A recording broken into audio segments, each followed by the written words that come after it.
तो देखिए, विशेष सत्र को लेकर जबरदस्त सियासत हो रही है। जिस दिन से सरकार ने विशेष सत्र के बुलाए जाने का ऐलान किया, उसी दिन से हो हल्ला शुरू हो गया है, जो अभी तक बदस्तूर जारी है। अगले 5 दिन तक सियासी हंगामा और भी ज्यादा होने के पूरे आसार हैं। विपक्ष और सत्ता पक्ष दोनों की तैयारी है। सबकी निगाहें इस ओर हैं कि कौन किस पर भारी है। हमारे सहयोगी आशीष कुमार सिंह के साथ इस वक्त है कांग्रेस सांसद अधीर रंजन चौधरी। बोलिए आशीष। जी हाँ, बिल्कुल स्नेहलता, आप बिल्कुल ठीक कह रही थी कि बात विवाद का सिलसिला जारी है। जी हाँ, बिल्कुल मुझे आवाज़ पहुंच रही है और आप बिल्कुल ठीक कह रही हैं। हमारे साथ लोकसभा में कांग्रेस के नेता, पार्टी के वरिष्ठ सांसद अधीर रंजन चौधरी हैं और बड़ा दिलचस्प है कि संविधान सभा को लेकर के विशेष सत्र बुलाया गया। हालांकि तमाम दूसरे बिल भी हैं। खास तौर पर बात करते हैं अधीर रंजन चौधरी साहब से। बहुत बहुत शुक्रिया दादा, आज हेक्टिक डे है, मैं समझता हूँ आपने वक्त दिया और सुबह सुबह ये केसर वाली चाय पिलाने के लिए भी आपका शुक्रिया। दादा, संविधान सभा को लेकर के चर्चा, बड़ा अच्छा रेप्लिका मैंने ये आपके घर पे आप पीछे देख रहा हूँ। नॉस्टैल्जिक होगा आज का समय, आज आखिरी दिन बैठने वाले हैं पुरानी सभा में। हाँ, तो अगर मौका मिले सही ढंग से चर्चा करने की तो सबके लिए बड़ा एक नॉस्टैल्जिक तो होना ही चाहिए। सबके लिए बड़ा अच्छा संवाद करने के मौका मिलेगा। लेकिन सुबह 11 बजे से 6 बजे तक ये चलेगी। मुझे तो ये राय है कि ये और लंबा इसको चर्चा होनी चाहिए, क्योंकि ये हमारे जो अनुभव, उपलब्धियां, ये सारे कुछ बताने की ये एक मुद्दा है। तो ये ऐसा पहले भी तो चर्चा हुई इस मुद्दे को लेकर, जब हमारे वर्षों मतलब 60 ईयर्स 25 जब ये स्पेशल सेशन भी बुलाए गए थे पहले। लेकिन इस तरह की स्पेशल सेशन बाहर से तो सुनने को मिला, स्पेशल सेशन, लेकिन कल मुझे सरकार की सारे नियत देख के मुझे ये लग रहा है कि ये तो नॉर्मल सेशन हो रहे हैं। और जब नॉर्मल सेशन की बात होती है तो हमारे 0 आवर होना चाहिए, क्वेश्चन आवर होना चाहिए, हमारे कॉलिंग अटेंशन होना चाहिए, दूसरे मुद्दे पे चर्चा होना चाहिए, उसका कोई गुंजाइश नहीं रहेगी। लेकिन फिर भी ये तो ना कहते स्पेशल सेशन, ना कहते नॉर्मल सेशन, ये बड़ा अटपटा लग रहा है शुरू के दिन से ही। फिर ये कहे जा रहा है कि आज संविधान सभा की मुद्दे पे चर्चा होंगे। हम चाहते हैं कि चर्चा हो, हमें सबको अपना सारे मतलब हमारे मेंबरों की जो तजुर्बे है, हमारे मेंबरों की जो उपलब्धियां है, सरकार की जो राय है, सारे मुद्दे को लेकर मतलब सही ढंग से चर्चा होना जरूरी तो है। क्योंकि हमारी ये जो संविधान और संविधान की जो मतलब दिवस की बात किए जाते हैं, संविधान भवन, तो संविधान दिवस, तो इसी के चलते ही ना हम लोग आज आज़ाद हुए हैं, 75 साल मना रहे हैं।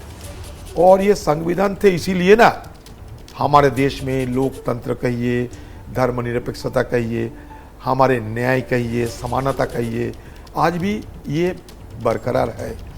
तो संविधान हमारे लिए बड़ी मूल्यवान चीज़ होते हैं, बड़े अहम चीज़ होते हैं। तो उसी को तो दादा सेलिब्रेट किया जा रहा है। फिर आपके मन में ऐसी शंका क्यों? मुझे आपकी बात से लगा कि आपको लग रहा है कि भाई ना ये स्पेशल सेशन बोले हैं ना नॉर्मल सेशन। ये तो सरकार कर रहे हैं ना, शंका मैं नहीं, तर्क बना रहे हैं। मैंने ये एक नियम कानूनों की बात करता है, मैंने दूसरे कुछ नहीं। ये कोई ना कोई शंका, ना कोई देश, कुछ नहीं।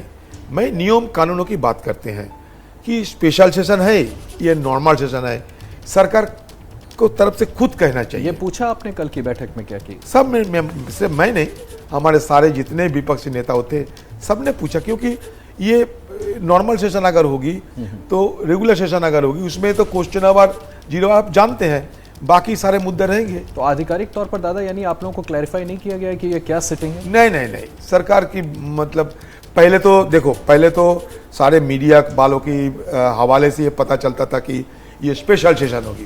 तो स्पेशल सेशन के मतलब कुछ अलग होते हैं। पहले भी हमारे सदन में स्पेशल सेशन हुई, ऐसा नहीं, 5-6 स्पेशल सेशन तो पहले भी हो चुके हैं। लेकिन 2 किस्म के स्पेशल सेशन होते हैं, एक तो डिबेट सहित, एक बिना डिबेट।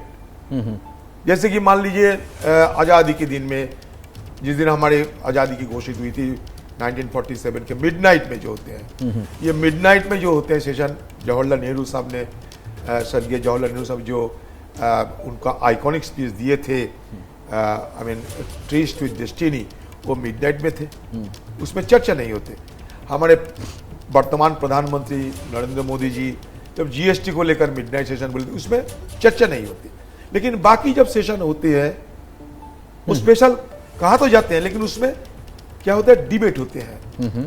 तो दो किस्म के होते हैं, तो ये कौन सा किस्म के पता नहीं। और अब जब सिर्फ डिबेट के लिए होते हैं, एक तो सिर्फ डिबेट के लिए, उसके साथ बाकी सारे मुद्दा नहीं रहते कि, लेकिन यहाँ सारे बिजनेस भी है, डिबेट भी है, संविधान दिवस भी है, स्पेशल सेशन भी है, सब चीज मिला के मुझे अटपटा लग रहा है और कुछ नहीं। अच्छा दादा प्लीज आप चाय पीते रहे, मुझे मैं आपसे इशू पे भी आ रहा था, बड़ा इस बात को लेकर के स्पेकुलेशन था कि वन नेशन वन इलेक्शन से संबंधित या फिर यूनिफॉर्म सिविल कोड से संबंधित या फिर कुछ और मसले जिसको लेकर के ऑपोजिशन ने भी, आप लोगों ने भी बड़ा कहा कि भाई ऐसे कैसे ला सकते हैं।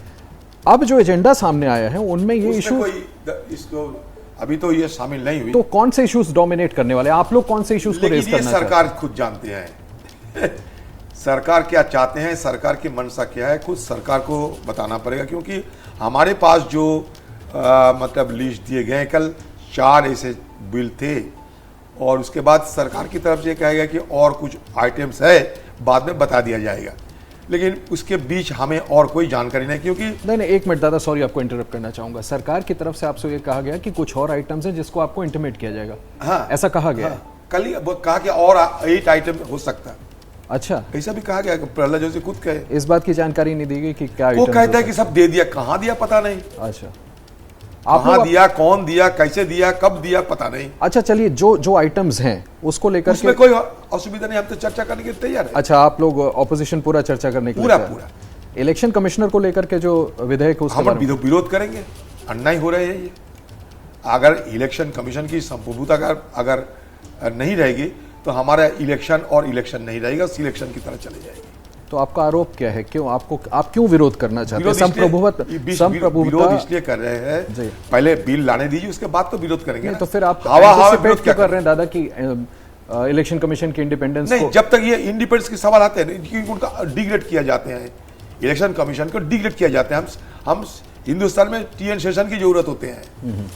ये जो इनका जो इंडिपेंडेंस है, ये इंडिपेंडेंस आज तक हमारे हिंदुस्तान में चुनाव कराने में सफल भूमिका पालन की है। उसको अगर किसी हालत में छोटा किया जाए, मतलब मान लीजिए कि एक कैबिनेट सेक्रेटरी के रैंक और एक इलेक्शन कमीशन की रैंक एक नहीं हो सकता, क्योंकि इलेक्शन कमीशन को अगर सत्ता से हटाना है, पद से हटाना है, तो उनके खिलाफ इम्पीचमेंट करना पड़ते, लेकिन कैबिनेट सेक्रेटरी के खिलाफ इम्पीचमेंट करने की कोई जरूरत नहीं। मतलब डिग्रेडेशन हो रहे हैं, इलेक्शन कमीशन की जो ऑफिस है उसका डिग्रेडेशन हो रहा है। ये एक इंस्टीट्यूशन है, इनको इंडिपेंडेंस होना चाहिए बस। दादा एक अलाउ में, कभी कभी क्या होता है कि कभी कभी ऐसा परसेप्शन जाता है कि इन एंटिसिपेशन ऑपोजिशन कुछ मान के बैठ जाता है और असल में वैसा होता नहीं है। फॉर एग्जाम्पल, अभी तक अगर ऑपोजिशन ने बहुत इस बात को रेज किया कि भाई सरकार नाम बदलना चाहती है, इंडिया से भारत करना चाहती है, ऐसा कुछ तो एजेंडा में आया नहीं। तो दादा कहीं ऐसा बातचीत चर्चा है, लेकिन इसी बीच जो बड़ी खबर है वो अब दर्शकों को बताते चले। बड़ी खबर यह है कि आज 11 बजे प्रधानमंत्री नरेंद्र मोदी का संबोधन होगा। विशेष सत्र की शुरुआत में प्रधानमंत्री लोकसभा में अपनी बात रखेंगे, उनका संबोधन होगा, ये क्लैरिटी आ गई है। आप तक ये बड़ी अपडेट पहुंचाएं। आज विशेष सत्र की शुरुआत है, पहला दिन है और 11 बजे लोकसभा में प्रधानमंत्री मोदी का संबोधन होगा, वो अपनी बात रखने वाले हैं, ये क्लियर हो चुका है। ताजा अपडेट, आज पुरानी बिल्डिंग में 75 साल की यादों में विशेष सत्र पर आज क्या कहेंगे प्रधानमंत्री नरेंद्र मोदी, ये देखना और सुनना जरूरी है। और विशेष सत्र में क्या क्या चीजें होंगी, किस तरीके से बातें आगे बढ़ेंगी, इस पर पूरी कवरेज पर एबीपी न्यूज की निगाहें बनी हुई है।